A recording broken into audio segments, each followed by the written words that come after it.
I just found my first renter last Thursday after sweating a whole bunch of bullets on a house that I closed on the end of April. And I guess I'll say I joined this group because, Tony has helped me get started and go on the way. And my ambition is to start a real estate business, not just buy houses. And my goal is to be able to retire early. So I love the term mailbox money. I've never heard that before. I think I heard you say that a couple times, Tony. So yeah, that's my goal. I want a whole bunch of mailbox money. I want the mailbox full. Because, this work thing is not, I don't see myself going another 25 years or so, which is when I officially would retire. So yeah, nice to meet everyone. I guess I'll just be listening because all I got is newbie stuff to contribute. Newbie mistakes. I'm so proud of you because you came into the game and you talked about what you were going to get, came in, saw it, and you conquered it. You got your new project, you finished it, and you got a renter. So that's huge. So congratulations on that. New Thanks. On the way. Yes. I even have to go find the mailbox. UPS. Yes.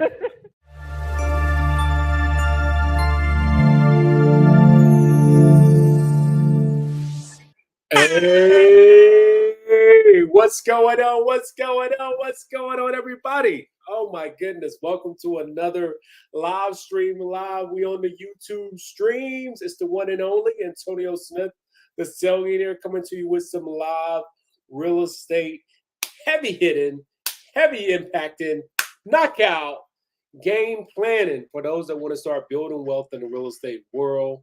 You're tired of doing your 9 to 5, and there's nothing wrong with a 9 to 5. Sometimes a 9 to 5 is perfect for you because when you first starting out, you may not have the discipline, you may not have the character, and a 9 to 5 can help you build some character for sure. So we want you to have some money. We want you to be peace of mind and have some money to get started. And we want you to be able to learn and earn at the same time. That's the whole purpose of our program, to help you learn and earn as you build real estate and be able to leverage that to eventually retire and do it as a full-time opportunity. So if you're new to this call, make sure you subscribe, share, and also make sure that you like this video. Share it right now. It's live right now, and let your friends know that you're watching the Antonio Smith, the Cellionaire live stream. We're talking about real estate. We got a great show lined up for you tonight. We're going to be talking about the ATL mayor is coming up with an ugly house tax. It's actually the blight tax, and it's basically what we're talking about. We're going to go into that because we know when the government talk about taxing, it's not just like a one-time thing. It usually elevate, and it turns to something else. So is the ugly tax going to turn into something else? Is it a good thing? Is it a bad thing? We're gonna look into that.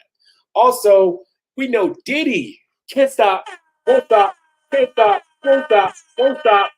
Diddy is in the news. Oh my goodness, I came up on Diddy. I was in the one-bedroom dreaming of $1 million. Now in beach houses, cream to the ceiling. Was a gentleman living in middleman. Oh my goodness, they got Diddy. Oh man, you got to be careful out there in the streets. They got Diddy, and we're going to talk about what he's doing to try to keep himself out of jail, and we're going to see if it worked, and we're going to see and kind of tell you really what you need to do and how can a house keep you out of the slammer.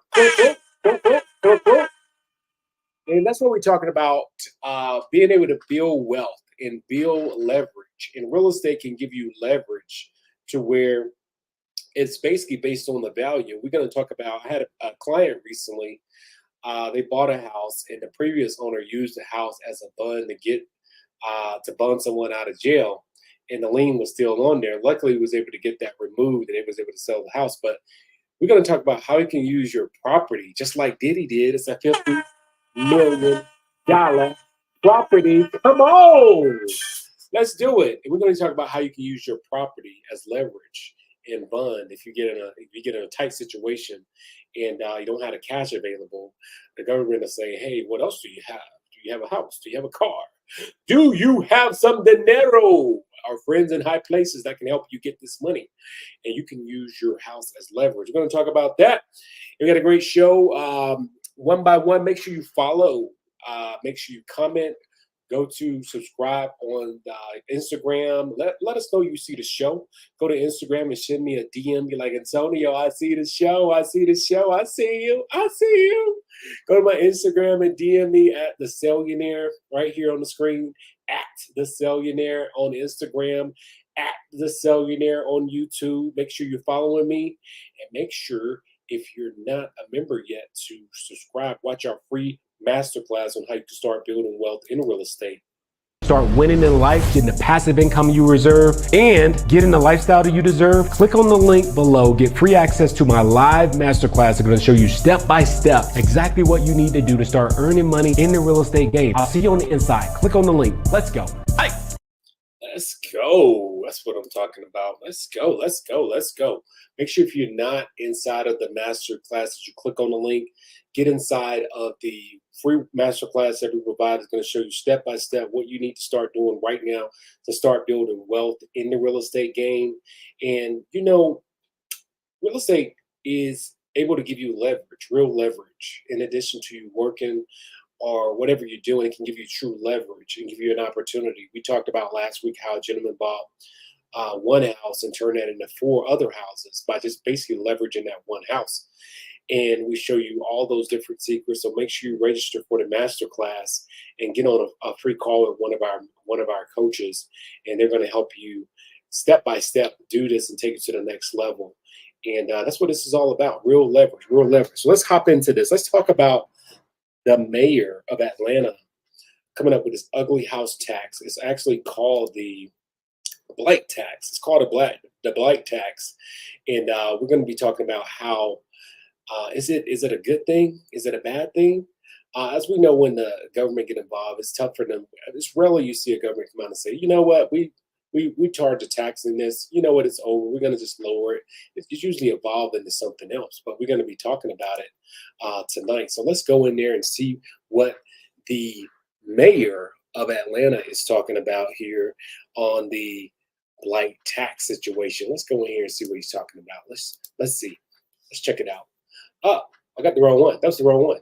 Let's go back to the screen here. You guys got to work with me tonight because I'm doing something new. But that's actually one of our videos, one of our actual students that's having a lot of success with us in the program. And again, if you haven't yet gotten into the masterclass, make sure you book a call. Just go to the link that's in the description there right now and book a call with one of our coaches, and they're going to show you exactly what you need to do and how you can get started right away and work in a real estate game. So let's talk about this. We got the Atlanta mayor talking about this new blight tax, and this I think this is actually already happened in some cities across the country. But let's hear it and let's discuss this. Let's talk about what is involved in this blight tax scenario. What is included here? Let's see.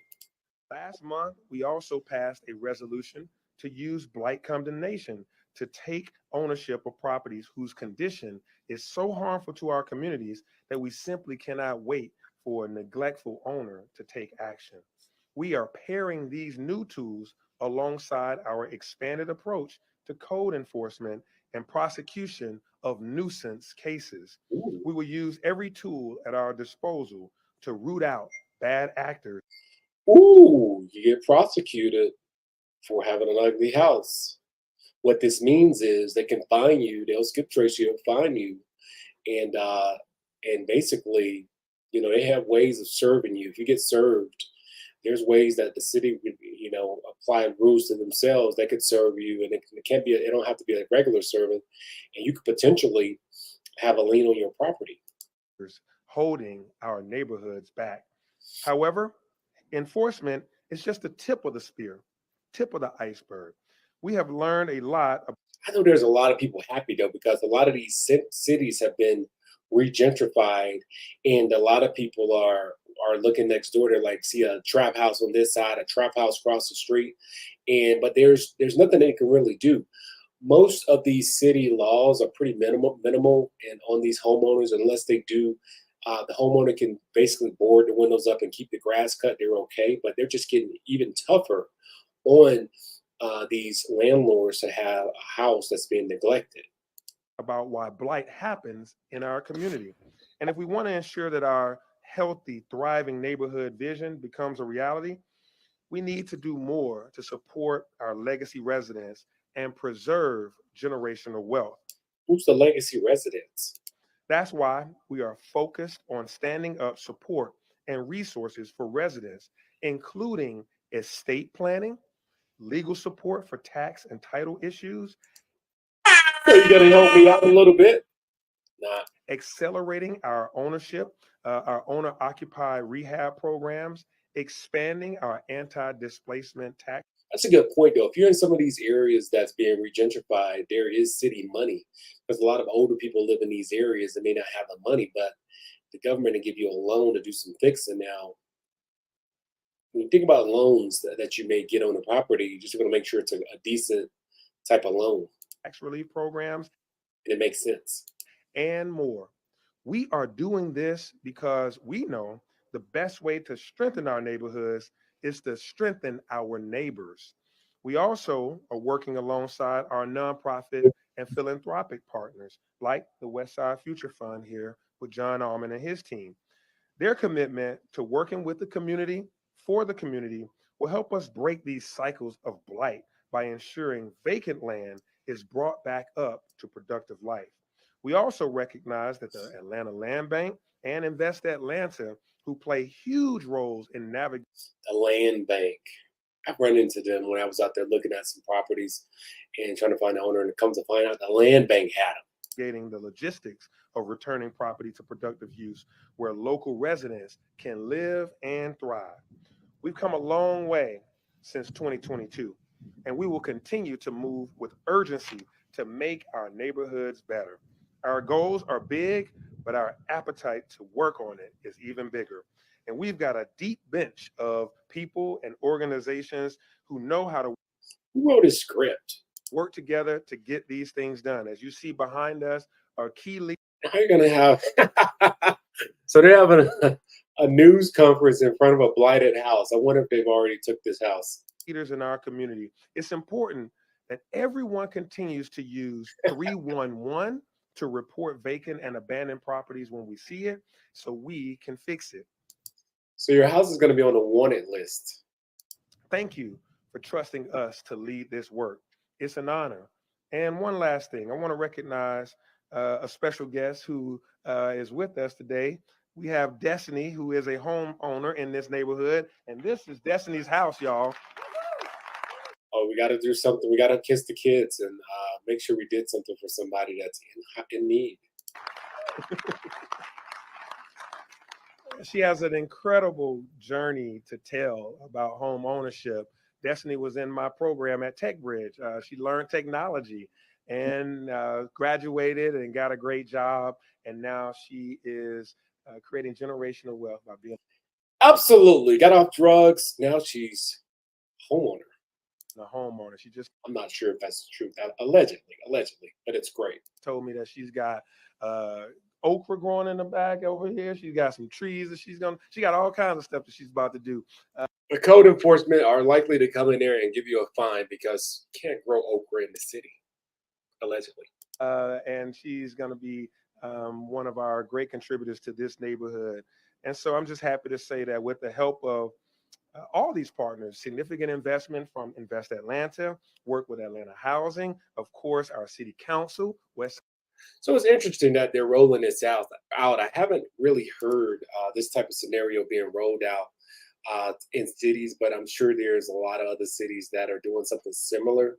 I'm sure like Detroit, you're trying to do a lot of different things like this to make the city better because a lot of these owners either passed away or they either just left the property and moved on and just forgot about it, or basically the bank just left the property because a lot of these cities were hit really tough by they're still trying to come up from a 2008 situation where a lot of bad loans were out there and a lot of these houses have bad titles. So the thing about right now, a lot of these cities are trying to get back on track, and basically they know that there's a resurgence of opportunity. So they're basically, putting a hit list on the owners of these cities, the owners, the homeowners, and saying, hey, we know we're not able to just walk in and do a, what do they call it, where they just take your dominant, eminent domain, where the government can actually take your property if they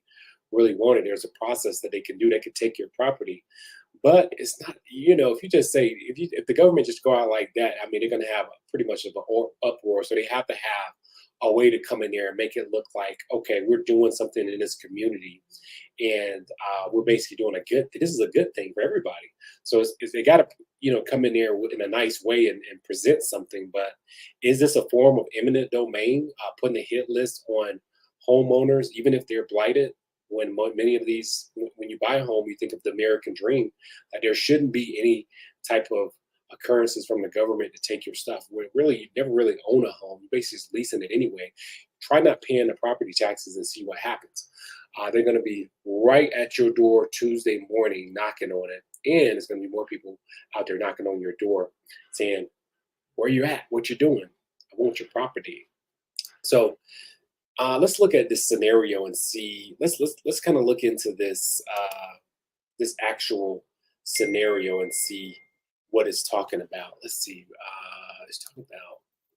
Let me see if that's showing on my screen, because I'm showing. Make sure I got this right. I'm trying something different tonight. Let's dig in to this tax scenario and see what all it really entails, because a lot of times you can do these types of, kiss the baby scenarios and all that. And I think the mayor is very proactive. He's doing a lot of different things for the city. But you always got to keep an eye on things like this. And it can introduce new situations in the city to where it's not necessarily a good thing. But you got to look at the fine print. So let's look at it. Let's take a look at the fine print in this scenario here. So is a vacant crumbling house a rotting industrial property bringing your Atlanta street down? A measure recently was introduced by city leaders. If approved, will aim to do something about it. The mayor in District Street 3, that's the hood, really. It's like, it's the big hood. They're trying to clean up the hoods. Brian Amos, partnered to introduce legislation that would create a blight tax as a means of cracking down on absentee landlords. We love absentee landlords. Absentee landlords are usually landlords that do not live in the property. They can either live in another property outside of that property or out of state, including corporations and neglected properties throughout the city. They're coming after corporations as well. And the proposal would allow Atlanta municipal courts to hike tax bills by 25 times more than current tax rates for properties considered blighted albatrosses that further disinvestment in neighborhoods. Wow. Interesting. So really, they can hit you with a high tax bill. Let's say, for instance, your tax bill, because a lot of these cities are already going up on taxes. Let's say you owe $3,000. They can hit you with 25% more. Like if you already can't pay $3,000, they hit you with 25 times, not 25%, 25 times more than the current tax rates. Wow, that's crazy. Let me see something. Let's do the math. So a lot of these programs, a lot of people don't do the math on these things. 25 times, say you owe $3,000. That's $75,000. That's crazy. That's crazy. So imagine if you're not able to come up with 3,000, you're definitely not going to come up with 75,000. So it's free money for the government to just come in and take your property just like that. And a lot of people clap hands when, an elected official come out and they get somebody that's been hooked on drugs. They took a program, they've recovered, they've turned their life around. They're not able, if they don't know if they can really afford the property, but some volunteers put the house together, and it makes everybody looks great, like they're good people and everything. And that's a great time to introduce a bill that increases the taxes, right? And you got to look at these things to see if it's really good. They didn't say 25%. now. 25%. Okay. He said it can increase bills by up to 25 times more than the current tax rates on properties. Now that could be crazy because we know that 75% of Americans already live check to check. Now we're going to talk about, hitting them with 25 times more in taxes. So you guys really, over there in Atlanta, we really need to look at this and see if it's really going to be something beneficial, or is it something that's going to really harm the community? Because what's going to happen is this property is going to pop up. And me as an investor, I'm okay with it because we're going to pop up and find this property on the tax sale, and we're going to see that, hey, this property is probably worth about 300,000. We can get it at 75. We're going to get that property, but why would you have them introduce a new legislation in an area that's they're not going to come back in there and say, oh, we've already taken care of all the properties in this area. Now it's a great neighborhood. Let's go ahead and remove that. In 4 years from now, there's going to be a new mayor in there or the same mayor. And after that, it's going to be a new one. And they're going to forget all about that. If it's been working, they're going to keep it in there. It's not going to go anywhere. So you got to really think about when you propose and accept and check the penny tax, is it ever going to disappear? Is it ever going to disappear? And what's going to stop them from rolling that same scenario onto everybody else in the area just because, oh, if you're late, let me just increase your tax bill by 25 times more. 25 times more. Let's hike those taxes up even more. So it's pretty crazy, guys. So you got to be really, really careful, guys, about that when you are just accepting these new legislation, because they gotta put lipstick on the pig, right? And it's a lot of other things that's in this deal that you got to look at. Broadly speaking, the tax penalties have the potential to fundamentally change the economics of neglectful land speculation across Atlanta. Sure, because the city's going to own it all. Similar measures have been implemented around Georgia and other states as a surgical judicial enforcement tool. So they're enforcing it applied to vacant, neglected property that could have otherwise sat vacant for decades, dragging down local communities per city officials. Wow, they're going crazy with it. The program would not apply to any properties that's occupied in hopes to further incentivize homeowners. Any blighted property that gets remediated and returned to productive use could be eligible, I'm not saying you're going to be, it could be eligible for a discounted tax rate. Okay. Large-scale properties that significantly impact the neighborhoods would be special cases.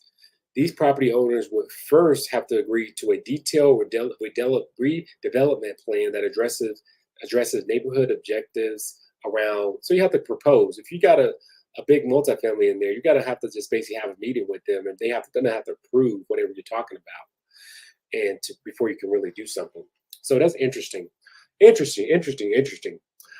go to our next story here. We're going to talk about a realtor accused of hiding a sale of a property from the buyer's name was Jeff Bezos. He purchased the property, and the realtor is being sued for hiding who the actual seller was, because the seller is saying they could have gotten more money.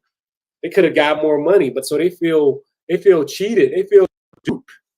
They feel misled. Oh my goodness. Let's look at this. Let's see what happened here. Stop that share. Let's go in here and present this show. We have a realtor accused of hiding the identity in $79 million mansion sale. They knew, or should have known, that the buyer was Jeff Bezos. Now, ask yourself, if Jeff Bezos is buying your property and you're negotiating with someone, you're just typically thinking, oh, it's going to be a regular buyer. But if it's one of the richest men in the United States or in the world, wouldn't your greed come out a little bit and you say, man, maybe I can get a little bit more? You're already getting 79 million. Maybe you could have gotten 300 million.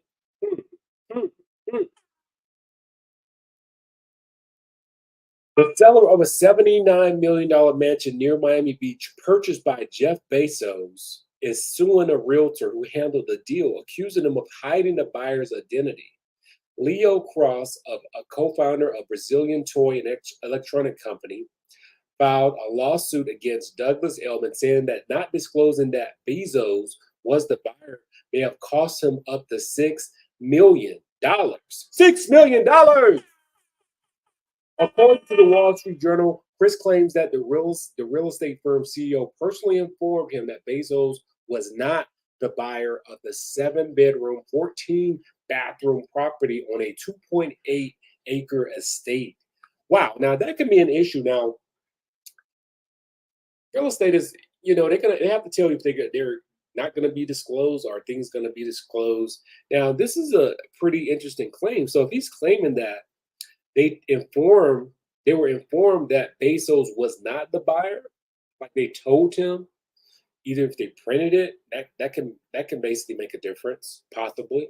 But what would you do if you're selling a property? The actual property was listed at $85 million. Bezos had already bought a neighboring estate for $68 million.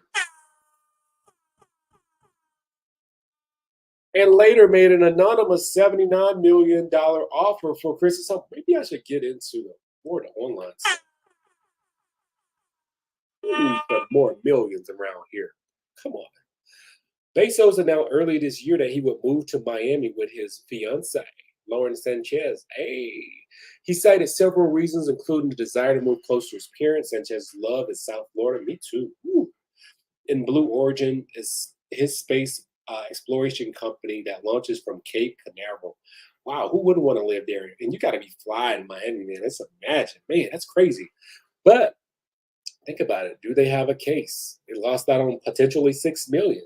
Potentially they do. Because in real estate, you do have to disclose a lot of the different things. And you're held to a lot of different guidelines that you may or may not, in other words, have to be a part of. But it's a big thing. You got to disclose a lot of different things in real estate. Just like if I'm buying a property, then you tell me what items does it come with? Does it come with the refrigerator? Does it come with the stove? Does it come with the heater? Does it come with the microwave? They got to itemize these things and make it known. Now, if they're telling me I'm selling my property, and then he sold it for less? Wait a minute, listed it. He listed the property. Did he actually? Wow, that's crazy. Okay, it was listed at 85, and Jeff Bezos gave him 79. Hey, so even if you're the richest man in the world, you don't have to pay full price. Why would you? You don't have to. You don't have to. You don't have to. That is insane. What an interesting story right there. Let's go to our next story here. Let's talk about Florida condo crisis. We were talking about that before.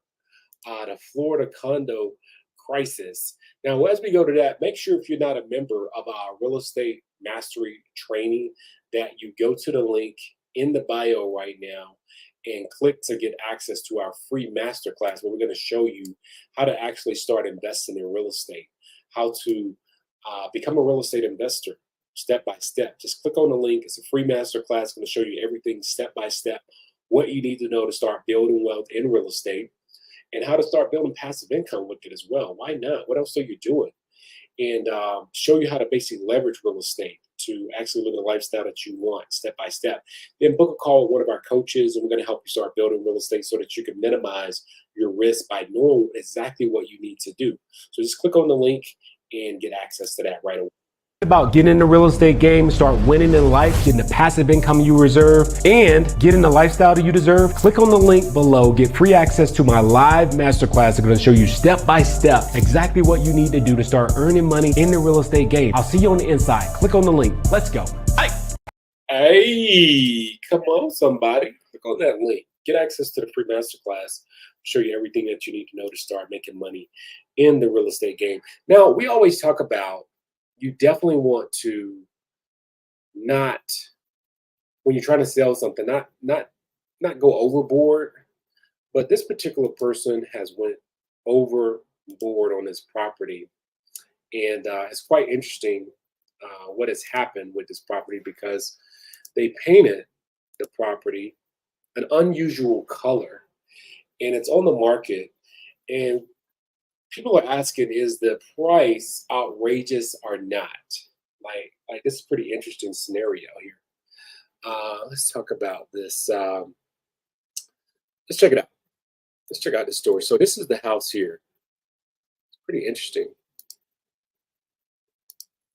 Now it looks decent. Looks actually, but look at the colors though. Like it was like fans of. Wow, wait a minute. Interesting. Now know that what you like, the buyer may not like. So if you're planning on staying in a house for less than 2 years, you got to think about: are you willing to do it how you want it for that short amount of time? Are you willing to make the investment? Because look at these rooms. Wow, this is kind of odd. These colors, and look at the outside of this property. Interesting. So it has a unique home with an artistic paint job. Inside and outside is for sale in West Palm Beach for $725,000. The home is at 411 East, that's the address. Is used as a short-term rental and as a backdrop for music videos, modeling shoots, and by social media influencers. Okay, so I could see that. So maybe they're just selling this property as a opportunity as well. But you got to think about, if you're selling this property, your ideal client is going to possibly be a first-time home buyer. It could be an investor now, but the price has got to be right. So if I come into this property like this, I'm going to say, well, this property is very unusual. The way that it looks, look at the front of it. It's not like I would paint this like a very neutral color. And from looking at this property, it's not neutral at all. It's not neutral at all. So you got like a very, very artsy style property here. I mean, look like a nice property, but what other houses are in this area like this? This looks like a house that should be in Windward Park in Miami somewhere, not in a neighborhood, a residential neighborhood. And they want $725,000 for you. Someone said a show-stopping West Palm Beach house painted in bold black, white swirls, circles, and a diamond pattern is up for sale south of the city, bustling downtown for $725,000. It's 1,340 square feet house. Is served as a short-term rental. Now that could be possibly a good thing. Now, if you can do short-term rental on this property, how much can you get a night? That's what I'll be asking. Since 2019, purchased by Gene Meltzy, who was an admirer of modern art, wanted to do more with the home than painted a bland toupe beige or cream color. Well, that's what he wanted to do. Now we got to ask yourself, what does the buyer want to do? It also has a 450-foot separate guest house painted in a similar manner. I like interior design and art, and I was inspired by Windward Park. Exactly. He was inspired by Wynwood, which is in Miami. A lot of the buildings look like this, said Melty, who is a New York real estate agent. That's what gave me an idea to find an artist to paint the exterior and do some of the stuff inside out. Now, if I'm buying this property as an investor, I'm going to want to know, how much are you making on this property a month? That's going to make me make a difference, make it exciting. Now, if I'm making a lot of money on this property, and I'm multiplying, and I want to keep it as a good income stream, it makes sense. Like, okay, let's keep it at that. But if it's in a residential area, I'm going to be saying, okay, how can I sell this quickly? In a typical residential area where I'm getting a lot of first-time home buyers or just home buyers who want to live in a decent area, a nice area, they're not going to necessarily be excited about this, or they're going to basically want to nickel and dime you. And it basically depends on the area now. It's got to be a hot deal, interesting, and to make this happen. So if you're buying a property, you don't want to be like the odd, ugly duck unless you're trying to make some money. You'll buy a property and do that if you're just basically trying to make some money. But you don't want to always be the person that does something different on the property. You kind of stick to a modern something, especially when it comes down to paint. I've learned that if you can just stick with a basic color and not stand out too much, you'll get that property sold a lot faster. So let's go to our next story here. We're getting close to our major story at the end. We're going to be talking about Diddy.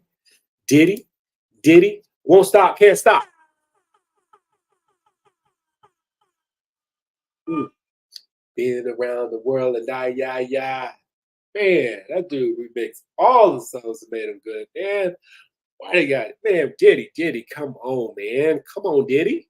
What's going on with Diddy, man? This is insane. This is crazy.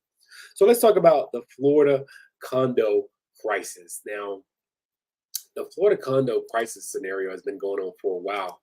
And if you bought a condo, anywhere, the situation in Florida where the condo crumbled to the ground and because of deferred maintenance, now when a bank is trying to finance your condo, they want to make sure that the condo has reserves and they're able to basically take care of any type of maintenance or issues that come up. And you have to not only have the money in the reserves, the HOA has to have the reserves. It's very interesting. So let's look at this story. Our southern weather is Come unpredictable. on. We know you've seen a thing or two. Just wanted to ask, what's that? So this is a CFO of a property of the company going to come in and talk about how condos are buckling under the weight of rising insurance after new laws were implemented following the Surfside tragedy. So new laws had actually happened. I want to know what the new laws are because when we've been selling condos, it has been some concerns. Like you want to make sure we have those things in place. Let's talk about it. Let's see what he got to say.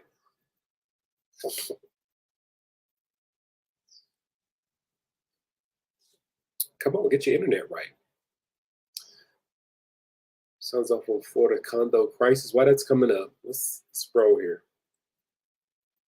A looming deadline this year for assessments has forced many owners to sell their homes. So a lot of those condos have not been up to date on assessments. So since the guidelines for banks have went up, now they're creating the new laws. A lot of homeowners that thought they were okay are getting hit with huge assessment bills. Now, assessment can be thousands of dollars. I just heard one guy was talking about he got hit with a $20,000 assessment, right? And they're not taking many payment plans with this. So if you're just imagine you're on a fixed income, you get hit with a high assessment. So this is a unique scenario. We've asked him if he would support lawmakers convening before the end of the year to help with the problem, if something the governor, Ron DeSantis, hinted at during the roundtable discussion this week in South Florida. So that's going to be interesting. So if you're buying a condo, be concerned about the number one question you want to ask if you're buying a condo is the HOA solid? Does the HOA have reserves? Do they even have a management company? You'll be surprised at how many HOAs don't even have a management company. And they're just basically willy-nilly, they're taking money and not doing any of the work. And you're having to do all the work on the exterior. And the next question you want to ask, do they cover insurance on the exterior of the property? Those are the main questions you want to ask if you're buying a condo, which is very important because if you're buying a condo, there's HOAs in the if you look at the covenant rules and laws, you want to always get the bylaws when you're buying a condo. And when you get the bylaws, it tells you all the rules and regulations and what percentage of the condo you own, really. Because if you have a condo attached to that property, you're not going to be able to sell that property until that HOA provides you with an actual closing letter. Now, what a closing letter is basically them giving you a clearance of all the liens and the dues that's due. So you want to make sure you have a way out and that you're covered when you buying a condo anywhere. It don't have to be just Florida. This is happening around the country because lenders are doing these deals around the country. They don't want to get stuck with a scenario where they have a property that the HOA is not sound and they get stuck in the property. And now they're just stuck out there. It's crazy. Let's go to our next story. We're going to talk about the ATL squatters. Let's talk about the squatters. You know what a squatter is? A squatter is a person that take over your property without your approval. Let's talk about Atlanta. Atlanta got an issue with squatters. And as an investor, you're going to run into scenarios where you're going to have to deal with squatters. And we talk about how to deal with squatters inside of our training. And that's what we tell you. Make sure that if you're not a member of our training that we do, we have a actual weekly mastermind that we do for our actual members. Make sure you go and watch the master class inside of our training right now. Click on the link in the bio and get access to our free master class. I'm going to show you everything that you need to know on how to start making money in the real estate game. And also book a call with one of our coaches so we can help you start making the money that you really deserve in the real estate game and avoid a lot of these mistakes that a lot of rookies make when they're out there looking at properties. Check this out. Squatter crisis hits Atlanta as property owners see homes morph into drug and P-dens. Let's check it out. John Adams, based on decades of experience as a Georgia landlord and property manager. But what happens when somebody moves into your empty house, takes possession, and changes the locks? Well, the answer, it may surprise you because you can't just call a locksmith. It's not as simple as it sounds. John joins us now, and good morning to you, John. Morning. So a squatter, we're talking about squatters. So just to define that, it's a person who's illegally residing on your property that they don't own, right? They have no right to be there. They weren't there as a renter before. They just saw that it was empty, forced their way in, probably changed the locks, and now they don't want you. Now, as a real estate investor, you may deal with this from time to time. I know I've dealt with it many times. Maybe you buy a property with a tenant in it, and a tenant does not want to cooperate with you. Now, if the deal is good enough, I'll deal with it. I'll follow through on it. But know that you need to know the proper procedure to get them out of there. Many times you're not able to just go in there, even though you want to take the door off and walk away with it, or just go in there and just kick them out. You're not able to do that. There's a way to do this. You want to make sure you do it the right way without getting caught up. Dana Fowle recently featured a story on Good Day Atlanta about a family in Tucker that was dealing with a situation just like this. So let's start from the beginning. First of all, why is the house empty in the first place? I guess there are lots of reasons. And how in the world did this squatter gain possession? Well, it works like this. You decide you want to have your house painted. Okay, you hire a contractor. Contractor, as all contractors do, goes deer hunting over the weekend. Right. So the house is empty over the weekend for whatever reason. A guy sees a for rent sign and he just calmly goes and breaks in the back door or finds the door unlocked. I've had to do this many times. Matter of fact, I have a recent situation where I bought a house from an owner, it's vacant, but some squatters had moved into the property. And so I've got a team out there. We knocked on the door, and they knew we were serious. And we actually paid for him to move into another place. He knew it wasn't his place or anything. He was just basically just squatting. And sometimes you got to get the cooperation of these dudes to just basically make it as peaceful as possible. And there's time we may have to just call enforcement, the law in there as well. He changes the locks and now it's his. He's a squatter. That's ridiculous to think about. So why can't you, as the landlord or the homeowner, just go back and change the locks and take your house back? Well, that's called a self-help eviction. It's illegal in Georgia. And if you are convicted of it, there are fines, there's possible jail time. And in addition to that, the squatter can then sue you for any damages that you may have caused. And the little... That's 100% correct. You got to be really, really careful when dealing with squatters. What I like to do is get them on my side, basically become friends with them. Like, listen, man, what do you want? You want to, maybe we come up with a settlement, give them $1,000, $500, whatever it is, and get them to peacefully, amicably leave the property if possible. If possible. Research, Metro Atlanta is like number one in a stat you don't want to be number one, and it's happens here more than anywhere else in the country. Atlanta is a very popular place to invest in residential real estate. Prices are reasonable, the economy's good, and as a result, we have a lot of empty houses from time to time, and that's just ripe pickings. All a squatter has to do is simply find a sign that says for rent. It's reasonable to expect that house will be empty. They help themselves in, and it's likely to take 60 to 90 days to get them out. They get a free ride. Wow. And if the utilities are on, you can't even turn off the utilities. So you're paying for that too, right? Yep. All right, so here's the question. If you do encounter a squatter in Georgia or in Metro Atlanta, what can you do? How do you get your property back? We have an 1862 law which deals Seems with to make sense. Yeah, right. Yeah. Nothing's changed since then. Right, and it's called the affidavit of intruder. And if you present, it's an affidavit that you fill out that says, "Hey, I own this. The guy that's in here has no reason to be there, and I want my property back." If you have that notarized and witnessed, and hand it not to the police, because the police will say we have no jurisdiction. You have to give it to the county sheriff. If you're lucky, the sheriff will then go confront the squatter. That is true. If you just call the police, more than likely they're going to tell you it's a civil matter. They don't want to get involved. You need to go down and file a dispossessory on the property. More than likely, that's what they're going to say. So he's 100% correct. And ask if he has a counterclaim. If he does, then the sheriff will say there's nothing we can do, and you have to go through traditional eviction, 60 to 90 days.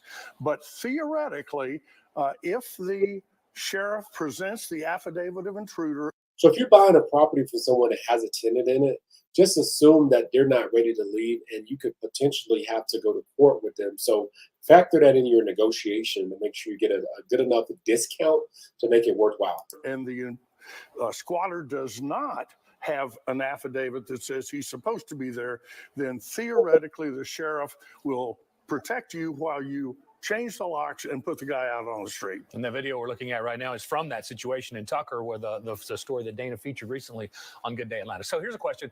How can you or Damn, drug him out like that? Damn.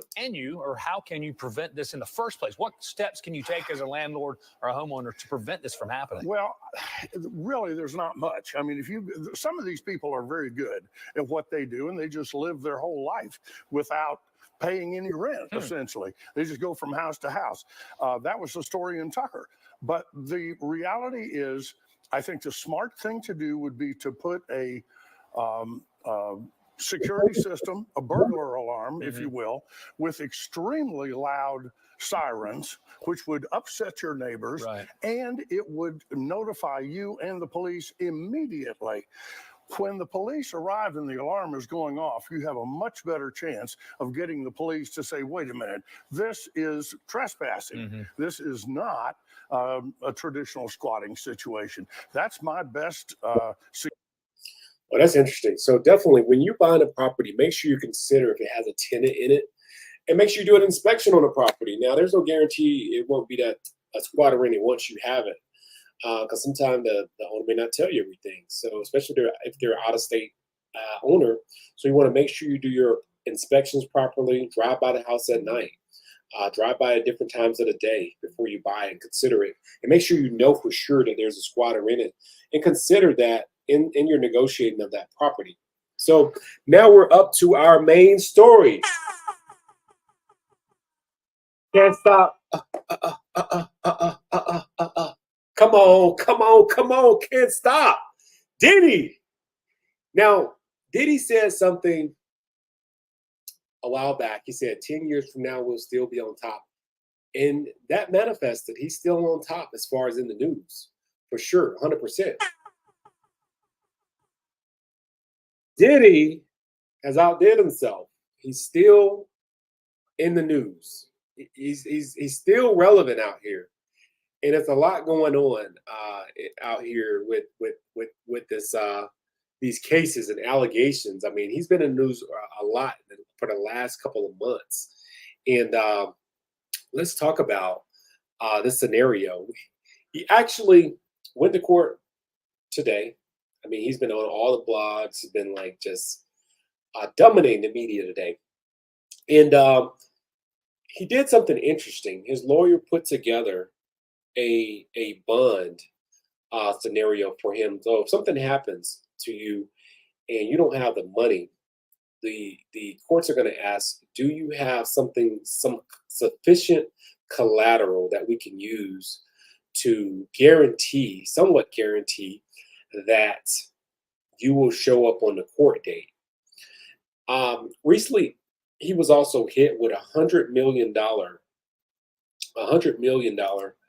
um, suit from an inmate, and he said he didn't even know about it until the news mentioned it, that someone had basically won $100 million lawsuit against him, making some claims. I don't want to mention it on here because we're going to be on YouTube, but they won it, and he's fighting for his life to get out of that. Because understand that when someone makes some type of claims like that and they sue you, and it actually goes through, they can attack you on all different levels financially.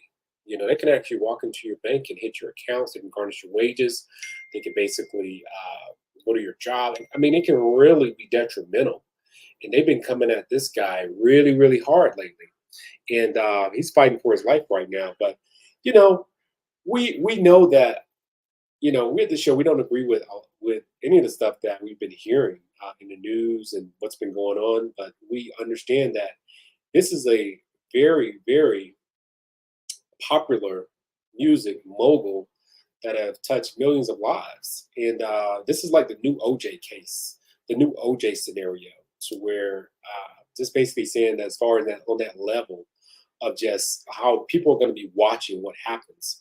So it's interesting today that in the news, he had a bond hearing. And we're going to be using this as an educational, what you can do if you have a property and how you can use a property to leverage yourself and not go to jail and get yourself out. And we've heard of like types of bonds that you could sign off on your own, or you could basically, with the type of bonds to where you could basically go in there and use to sign yourself out or get someone else with some leverage, maybe use their house. I had a client recently that they were buying a property and they got to the closing and realized that the title wasn't clear from the bonding company, because the bonding company is going to put a lien on that property to hold that interest. So if you don't show up for court, they're going to basically put that lien on the property and it's got to be paid, or they can seize your property. Now, when you're as high level as Diddy, you got to come out. You got to come with it. You got to be a bad boy for life. Woo! Bad girl for life. For life. So Diddy came with him. His lawyer put together a proposal. Now, this proposal that his attorney put together to propose to the courts, because this is interesting what they put together. Let's check it out. So on this proposal here, let's see, people like to call you when you having fun. On Tuesday afternoon, a day after Diddy arrest following the shocking grand jury indictment in New York, the Bad Boy Entertainment founder attorney, Mark Agnifilo, filed a motion that, if accepted, could allow Puff to forego a pretrial detention. The package includes a $50 million bond co-signed by Diddy, his mother, his sister, the mother of his oldest daughter, and the 3 adult sons. They want Diddy to be locked in, because think about it, once you get locked in, it just puts you into a whole different category. Diddy is putting up his Miami home, which is valued at $48 million.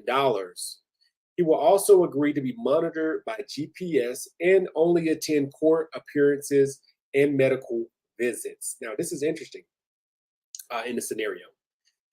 I mean, freedom is like priceless. Freedom is priceless.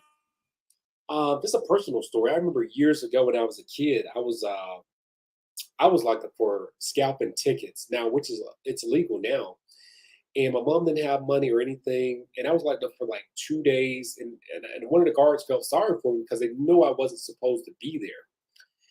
And they helped me get out by basically signing on my own. And I remember getting out there, kissing the ground and just skipping because your freedom is so priceless. It's no amount of money that you would put up to have your freedom. And he's putting up this property. Now, he recently listed this same property for $60 million, but I think he's too late to the party.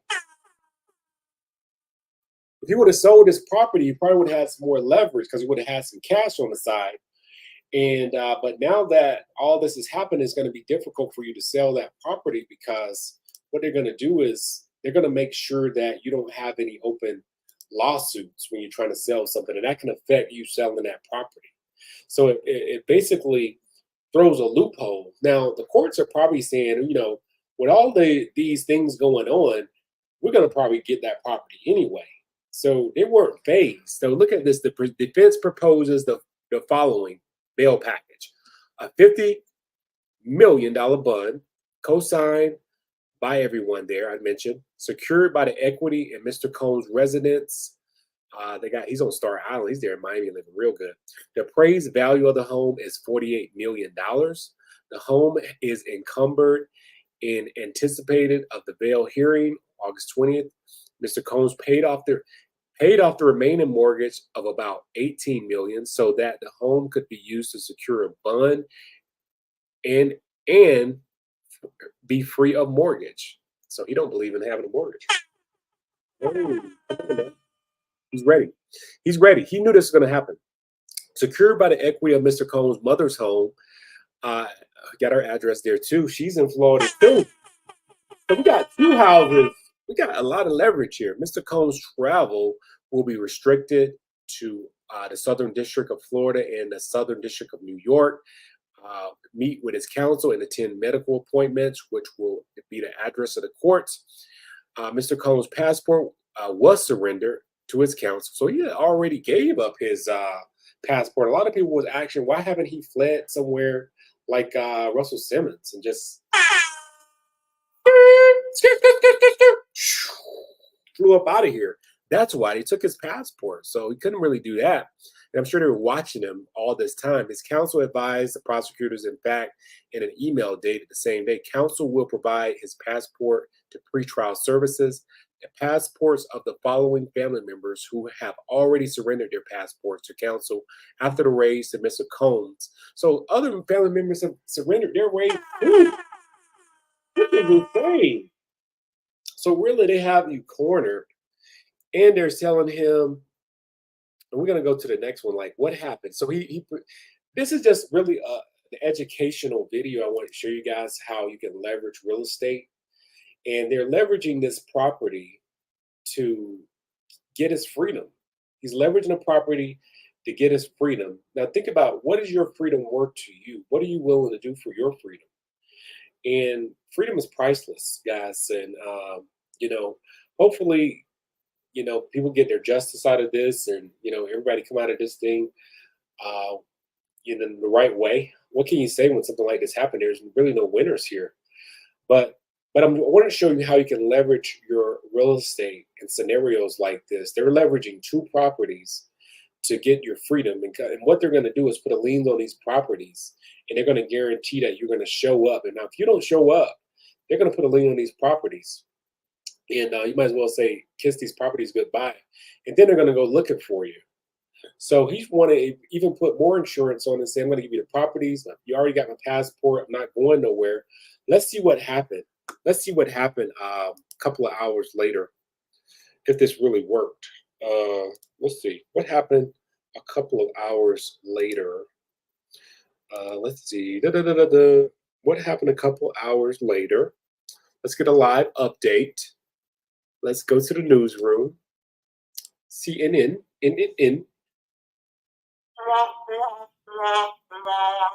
Whoa. So Combs' lawyer says they will appeal the judge's decision since they denied it. So they got denied for this scenario. They got denied for it. But I wanted to show this for you so you can understand the power of real estate and how you can leverage real estate just for your freedom, one, and also to build equity. If you're not looking to make a ton of mistakes in real estate, you want to learn how to start leveraging real estate, We have a free masterclass. All you got to do is click on the link in the bio. You get free access. It's about 45 minutes, 30, 45 minutes training. They're going to show you a lot of different things that you don't know right now that's going to help you. Then book a call with one of our members, and we're going to show you step by step what you need to do to start making money in the real estate game. That's what it's about. So that didn't work. I'm sure they're going to come back, just like he said here. They're going to appeal the decision. They're going to appeal the decision, see what happens, and they're going to go back in. So Judge Robin Tarnowski ruled on Tuesday that Combs will stay in custody while the case plays out.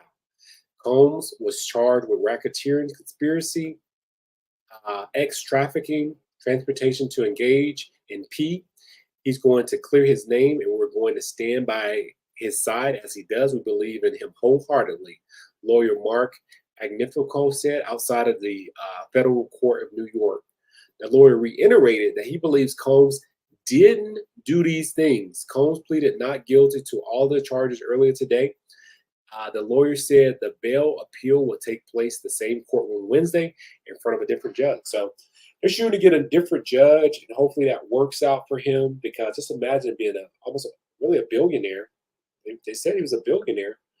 And just imagine all these levels, people going to come at you. And I'm sure they've wanted P. Diddy for years because, I mean, he's a unique character out there.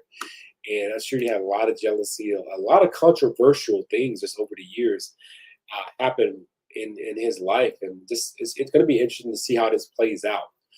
But that's why I wanted to show you that story to really show you the power of real estate. Now, if you're not in real estate, you're looking to get into it and start building some wealth, all you got to do is click on the link, get free access to our masterclass, and book an appointment with one of our coaches. We're going to show you step by step exactly what you need to do to start making money in the real estate game and avoid the costly mistakes that happens to a lot of investors when they get involved in real estate. If you're ready to do that, click on the link in the link, and we will see you on the inside. To our next call, make sure you're here on Tuesdays and Thursday. We got our next live stream coming up. Make sure you're in that. And until then, I ask for the money. Once you get the money, you got to throw it up like that. Throw it up, throw it up, throw it up, throw it up, throw it up. Throw it up like that and celebrate. So until the next show, we'll see you then. I'm Antonio Smith, the Cellionaire. We'll see you on the next one. Let's go. I'm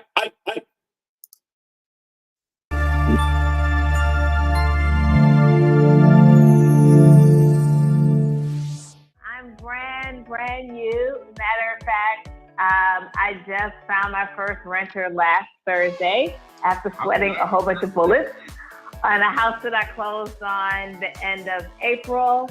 And I guess I'll say I joined this group because, Tony has helped me get started and go on the way. And my ambition is to start a real estate business, not just buy houses. And my goal is to be able to retire early. So I love the term mailbox money. I've never heard that before. I think I heard you say that a couple times, Tony. So yeah, that's my goal. I want a whole bunch of mailbox money. I want the mailbox full. Because, this work thing is not, I don't see myself going another 25 years or so, which is when I officially would retire. So yeah, nice to meet everyone. I guess I'll just be listening because all I got is newbie stuff to contribute. Newbie mistakes. I mean, I'm so proud of you because you came into the game and you talked about what you were going to get, came in, saw it, and you conquered it. You got your new project, you fixed it, and you got it rented. So that's huge. So congratulations on that. New Thanks. On the way. Yes, I even have to go find the mailbox. UPS. Yes.